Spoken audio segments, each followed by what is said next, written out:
हलीम जब मरियम के पीछे बैठा था तब हवा के एक झोंके ने मरियम का दुपट्टा थोड़ा सा सरका दिया था और मरियम के दाएं कंधे पे गर्दन के पास एक तिल है जो हलीम को दिख गया था और फिर हलीम से नहीं रहा गया। उसने आंखें बंद की और दुनिया की परवाह किए बगैर अपने होंठ मरियम के इस तिल पे रख दिए। ये पहली बार था जब हलीम ने मरियम को इस तरह छुआ था। अब एक नया सिलसिला शुरू हुआ। दोनों में बातें कम हो गईं, मगर दोनों ने एक दूसरे के बारे में सोचना और ज्यादा कर दिया। अब मरियम को रात में अचानक झटके आते थे। वो चौंक कर उठ जाती थी। हलीम सपने देखता था जिनमें मरियम होती थी और हलीम के सपनों में मरियम बिना कपड़ों के आती थी। मेरा नाम हलीम है। वो चाहती कुछ और थी, कहती कुछ और थी और करती कुछ और थी। वो मजबूर थी अपने हालात से, अपने माहौल से दिखने में तो वो खुद एक बच्ची लगती थी, मगर उसका अपना एक 5 साल का बच्चा था। वो हलीम से कहती थी, तुम्हें शर्म नहीं आती? किसी और की बीवी को इस तरह परेशान करते हो, वो भी तब जब वह तुमसे 5 साल बड़ी है। उसका अपना एक बच्चा है, वो भी 5 साल का। ये सारी बातें वो एक सांस में कह जाती थी, बिना रुके। हलीम उसकी बातें सुन के कहता था, क्या करूं? किसी और की बीवी अगर इतनी खूबसूरत हो और मुझसे प्यार करती हो तो शर्म कहाँ से आए? हलीम की बातें सुनकर मरियम हंस देती थी और कहती थी, तुम बहुत अच्छे हो हलीम। बस हलीम को ये सुन के बड़ी तसल्ली मिलती थी। हलीम अपनी बातें कहने में मगन रहता था। मरियम उसकी कुछ बातों को यूं ही हंसी में उड़ा देती थी, मगर जब हलीम मरियम से मिलने की बात करता था तब मरियम के चेहरे की हंसी गायब हो जाती थी। तब वो कहती थी, हलीम, मैं भी तुमसे मिलना चाहती हूँ, तुम्हारे साथ रहना चाहती हूँ, मगर ऐसा हो नहीं सकता है ना, मैं किसी और की हूँ। तुम बताओ मैं क्या करूँ? फिर मरियम रोने लगती थी। फिर हलीम उसे अपने हिसाब से हौसला देता था, उसे समझाता था, दूर से ही सही उसके आंसू पोंछने की कोशिश करता था। हलीम को ये बात समझ में नहीं आती थी कि ये दुनिया ऐसी क्यों है, ये समाज ऐसा क्यों है। उसे मरियम बहुत पसंद थी, मरियम को वो बहुत पसंद था, मगर मरियम किसी और की थी और मरियम चाहकर भी हलीम की नहीं हो सकती थी और हलीम बिना मरियम के रह नहीं सकता था। अब किया क्या जाए? कोई रास्ता नहीं सूझता था किसी को, ना मरियम को ना हलीम को। मरियम तो रोकर अपना गम आंसुओं में बहा देती थी और शांत हो जाती थी, और मरियम उससे मिलने नहीं आ सकती ये सुन के हलीम जिद करना छोड़ देता था। मगर बार बार अपने दिल को समझाना इतना आसान काम नहीं होता। हलीम का दिल रह रह के मरियम के लिए बेचैन हो उठता था और वो फिर से मरियम को बुलाना शुरू कर देता था। कई बार मरियम ने भी कोशिश की कि हलीम से मिल ले, मगर ये मुलाकातें बस कुछ पलों की ही हो सकी थीं, जैसे सड़क पर अपने बच्चे को स्कूल छोड़ने के रास्ते में या फिर किसी किताब की दुकान में। ये कुछ पलों का मिलना हलीम को और बेचैन कर देता था। एक बार तो जब मरियम ने जाने के लिए हाथ मिलाया तो सड़क पर ही हलीम ने मरियम का हाथ इस तरह पकड़ लिया जैसे अब छोड़ेगा ही नहीं। मरियम तब परेशान हो गई और कहने लगी, हलीम तुम अब मुझे बहका रहे हो, जबकि हलीम का ऐसा कोई इरादा नहीं था। वो तो बस उसका हाथ छोड़ना नहीं चाहता था। उसे समाज के बनाए नियम समझ में नहीं आते थे। वो तो बस अपनी मरियम को जाने नहीं देना चाहता था, मगर मरियम जिस समाज में रहती थी वहाँ इस मोहब्बत को कभी नहीं समझा जा सकता था। ये बात मरियम अच्छी तरह जानती थी और इसी बात की वजह से वो हलीम से दूर रहना चाहती थी, लेकिन हलीम बार बार उसके रास्ते में आ जाता था। दिल एक बार तो मरियम अपने बच्चे को स्कूल छोड़ने गई थी और क्या देखती है कि हलीम वहीं खड़ा है। उसे देखते ही मरियम का मुंह खुला का खुला रह गया। वो हैरान थी कि सुबह के 7:30 बजे हलीम यहाँ क्या कर रहा है। फिर अपने बच्चे को स्कूल में छोड़कर मरियम हलीम से मिली। पूछा, हलीम इस वक्त किस लिए? मरियम सवाल बहुत करती थी और हलीम को समझाती बहुत थी। हलीम ने कहा, बस तुम्हें देखने का मन किया तो चला आया। मरियम हलीम की इस दीवानगी से बहुत घबराती थी, मगर हलीम मरियम के रास्ते में बार बार आ ही जाता था। मरियम सोचती थी ये लड़के ऐसे ही होते हैं, मगर ऐसा नहीं था। मरियम हलीम की नसों में बस चुकी थी। मरियम खून बन के हलीम के जिस्म में बह रही थी। हलीम के लिए और कुछ नहीं था, सिर्फ मरियम और बस मरियम। उसकी पूरी दुनिया मरियम थी और मरियम की दुनिया में हलीम के लिए कोई जगह नहीं थी। हलीम बस मरियम की सांसों में रह सकता था, मरियम के ख्वाबों में रह सकता था। मगर हकीकत में मरियम अपने घर में हलीम का नाम भी नहीं ले सकती थी और ये बात हलीम को खाए जा रही थी। हलीम की हालत मरियम के लिए दिन ब दिन बिगड़ती जा रही थी। मरियम भी परेशान थी कि क्या करे। करीम मरियम के ख्वाब देखता था, फिर मरियम से कहता था ये ख्वाब पूरा कर दो। मगर हलीम के ख्वाबों में तो मरियम होती थी, लेकिन हकीकत में मरियम कभी नहीं होती थी। मरियम बस उससे बातें करती थी, बातें हर तरह की बातें ऐसी कि मियाँ बीवी भी क्या करें। मगर ये सब हलीम की वजह से था। मरियम बहुत खूबसूरत थी, ये हलीम की परेशानी थी। हलीम को मरियम के अलावा कुछ सूझता ही नहीं था। उस दिन जब हलीम ने मरियम का हाथ कस के पकड़ लिया था, तब उस दिन जिद करके हलीम मरियम की बाइक पे थोड़ी देर के लिए बैठ गया था। मरियम बाइक चलाती थी। हलीम को इस बात पे यकीन नहीं हुआ था जब उसे पता चला था इस बात का।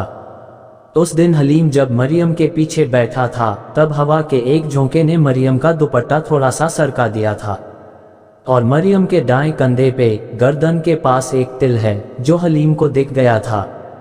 और फिर हलीम से नहीं रहा गया। उसने आंखें बंद की और दुनिया की परवाह किए बगैर अपने होंठ मरियम के इस तिल पे रख दिए। ये पहली बार था जब हलीम ने मरियम को इस तरह छुआ था। ख्वाब में तो दोनों सब कुछ कर चुके थे, मगर हकीकत में हलीम ने मरियम को इस तरह पहली बार हुआ था और अब एक बार छू लेने के बाद हलीम की प्यास और बढ़ गई थी। लेकिन मरियम घबरा गई। उसने कहा हलीम मैं गिर जाऊंगी। फिर हलीम ने दूसरी बार भी उस तिल को उसी तरह छू लिया। अब मरियम को लगा कि रुकना पड़ेगा और वो रुक गई। अब हलीम को बाइक से उतरना था। उतरते हुए उसने मरियम की कमर पे हाथ रख दिया था। मरियम को ये बात भूली नहीं। मरियम चाहती थी कि हलीम खुद को संभाले, मगर हलीम चाहता था कि अब इदा मुझे संभाले। उद्धरण चिन्ह। हलीम उस वक्त चाहता था कि इदा के खूबसूरत होठों को छू लूं, मगर मरियम ने कहा यहाँ नहीं हलीम।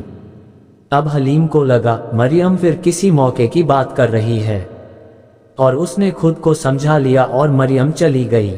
उस रात मरियम की नींद उड़ गई थी और उस रात पहली बार हलीम को ठीक से नींद आई थी। मगर मरियम ने खुद को संभाल लिया और दोबारा ऐसा न हो इसकी पुरजोर कोशिश करने लगी। अब उसने हलीम से मिलने की बात पे हाँ कहना छोड़ दिया और हलीम जो ये सोच के खुश हो रहा था कि मरियम ने कहा है यहाँ नहीं, इसका मतलब वो किसी और जगह मिलेगी, उसके सपने चूर चूर हो गए जब मरियम ने कहा अब तुम्हें अपनी बाइक पे नहीं बैठने दूंगी। अब एक नया सिलसिला शुरू हुआ। दोनों में बातें कम हो गईं, मगर दोनों ने एक दूसरे के बारे में सोचना और ज्यादा कर दिया। अब मरियम को रात में अचानक झटके आते थे। वो चौंक कर उठ जाती थी। हलीम सपने देखता था जिनमें मरियम होती थी और हलीम के सपनों में मरियम बिना कपड़ों के आती थी। अगले दिन जब हलीम किसी तरह कोशिश करके मरियम को बात करने पे मना लेता था, तब मरियम प्यार से उसके ख्वाब सुनती थी। और जब हलीम कहता कि मरियम इस ख्वाब को सच कर दो, तब दोनों में बहस हो जाती थी, झगड़ा हो जाता था। फिर कई कई दिन बातें नहीं हो पाती थीं। फिर हलीम परेशान हो जाता था। मरियम से बात करने के लिए वो अजीब अजीब तरकीबें निकालता था। अपने ऑफिस के नंबर से फ़ोन करता था, PCO से फ़ोन करता था और मरियम जब फ़ोन उठाती थी तब कहता था फ़ोन मत रखना। और फिर वही सिलसिला शुरू होता था, मरियम का रूठना, हलीम का मनाना, फिर मरियम का आंसू बहाना और फिर हलीम का अपने दिल को समझाना। और इस तरह दोनों का रिश्ता एक अजीब दौर से गुजरने लगा। झुंझलाहट और झल्लाहट से भर गया था हलीम का दिल। उधर मरियम खुद को समझाती रहती थी कि ये गलत है। वो हलीम को भी समझाती थी कि ये सब गलत है, मैं नहीं कर सकती ये सब। हलीम को ये नहीं समझ में आता था कि मरियम फिर उन बातों पे बात क्यों करती है जो बातें उसे गलत लगती हैं। हलीम मरियम को चाहता था, मगर इस कीमत पे नहीं कि मरियम की जिंदगी उसकी वजह से किसी मुसीबत में पड़ जाए। और हलीम इस बात का हमेशा ख्याल रखता था। वो मरियम को दूर से देखकर तसल्ली कर लेता था, मगर अब ये सब भारी होता जा रहा था, दिल बोझिल होता जा रहा था। मरियम बार बार हलीम से कहती थी, तुम क्यों आए मेरी जिंदगी में हलीम, तुम चले जाओ मेरी जिंदगी से दूर, बहुत दूर। ये हलीम का ही कलेजा था जो ये सब बर्दाश्त करता था। फिर एक दिन हलीम ने एक ख्वाब देखा और मरियम से कहा, ये मेरी आखिरी ख्वाहिश है, इसे पूरी कर दो, फिर मैं तुम्हारी जिंदगी से हमेशा के लिए चला जाऊंगा। और जब खुद हलीम ने कहा कि मैं तुम्हारी जिंदगी से चला जाऊंगा, तब मरियम को जैसे धक्का सा लगा। धक्का इतना गहरा कि जैसे उसके पांव तले जमीन न रही हो। ये ख्याल कि हलीम चला जाएगा उसे हैरान किए दे रहा था। उस दिन मरियम खूब रोई थी, क्योंकि हलीम का ख्वाब ही ऐसा था। उसने देखा था कि मरियम और हलीम मिलते हैं, उनके जिस्म मिलते हैं, फिर एक बच्चा होता है। मरियम उसे बड़े प्यार से पालती है। वो हलीम की निशानी जो था। इतना ख्वाब सुन के मरियम को हंसी आ गई थी। तब उसने कहा, हलीम तुम भी ना पागल हो तुम। अच्छा फिर क्या हुआ? फिर हलीम चला गया, ये हलीम ने कहा था। अब मरियम ने पूछा, चला गया मतलब? हलीम ने कहा, हलीम चला गया हमेशा के लिए, मगर एक बच्चे की शक्ल में फिर से तुम्हारे पास आ गया, तुम्हारे बेटे के रूप में। मरियम को ये बात बिल्कुल भी अच्छी नहीं लगी थी, मगर हलीम ने उसे ठीक से समझाया, देखो मरियम, तुम मेरे पास नहीं आ सकती, मैं तुम्हारी जिंदगी में नहीं आ सकता, मैं तुम्हारे बिना जी नहीं सकता, तुम अपनी बसी बसाई दुनिया छोड़ नहीं सकती, और तुम्हें छोड़ना भी नहीं चाहिए। लेकिन एक काम हो सकता है, हमें तुम्हें मिले हुए आज 9 महीने हुए हैं। 9 महीने में तो कुछ होता है ना, वही कर दो। मुझे 9 महीने की उम्र दे दो, मैं 9 महीने और जिंदा रहना चाहता हूँ, फिर चला जाऊंगा तुम्हारी जिंदगी से दूर, हमेशा के लिए। यही चाहती हो ना तुम? यही एक रास्ता निकाला है मैंने। तुम मुझसे एक बार तसल्ली से मिल लो, फिर तुम एक बच्चा पैदा करो जो मेरी निशानी हो। मैं तुमसे दूर नहीं रह सकता, मैं तुम्हारे पास रहना चाहता हूँ। और नियम कानून वाली इस दुनिया में एक बच्चे के ऊपर कोई शक नहीं करता। मैं एक बच्चे की शक्ल में तुम्हारे पास रहूंगा, एकदम पास, तुम्हारे सीने से लिपट कर सोऊंगा। यही तो मैं चाहता था हमेशा। मरियम हलीम की ये बात आंखें, मुंह, कान, नाक सब खोलकर सुन रही थी। उसका चेहरा सुन्न पड़ गया था। मरियम को समझ में नहीं आ रहा था कि हलीम के इस ख्वाब को कैसे सच करे। वो हलीम को अब क्या जवाब दे। दोस्तों, अगर आपको ये स्टोरी थोड़ी सी भी अच्छी लगी हो तो प्लीज़ आप हमारे चैनल को सब्सक्राइब करें। स्टोरी सुनने के लिए आपका दिल से शुक्रिया।